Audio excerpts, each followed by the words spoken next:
ഇന്ന് ചോറിനൊപ്പം കൂട്ടി കഴിക്കാൻ പറ്റുന്ന ഒരു വഴുതനങ്ങ ഫ്രൈ ആണ്.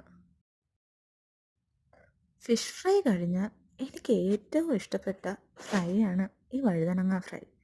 വട്ടത്തിലോ നീളത്തിലോ ഒക്കെ നമുക്കിത് മുറിച്ചെടുത്ത് നല്ലതുപോലെ കഴുകി അതിലേക്ക് ആവശ്യത്തിനുള്ള മുളക് പൊടിയും പിന്നെ കുരുമുളക്, മഞ്ഞൾപ്പൊടി, ഉപ്പ് ഇതെല്ലാം കൂടെ ചേർത്ത് നല്ലതുപോലെ മാരിനേറ്റ് ചെയ്ത് കുറച്ചധികം നേരം നമുക്ക് വയ്ക്കാം.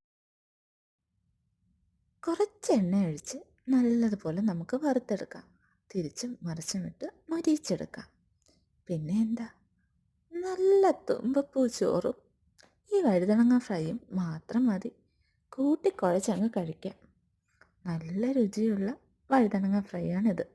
പിന്നെ ആവശ്യമാണെങ്കിൽ കുറച്ച് അരിപ്പൊടിയോ ഇല്ലെങ്കിൽ കോൺഫ്ലവറോ ഒക്കെ ഇട്ട് ആ ഒരു മൊരിപ്പ് ഒന്നുകൂടെ കൂട്ടാം. എനിക്കതൊന്നും ഇഷ്ടമല്ല, ഞാനിങ്ങനെയാ ചെയ്യാറ്. പിന്നെ ചാനൽ ഇഷ്ടപ്പെട്ടാൽ, റെസിപ്പി ഇഷ്ടപ്പെട്ടാൽ എല്ലാവരും ഒന്ന് സബ്സ്ക്രൈബ് ചെയ്ത് സപ്പോർട്ടാക്കണേ.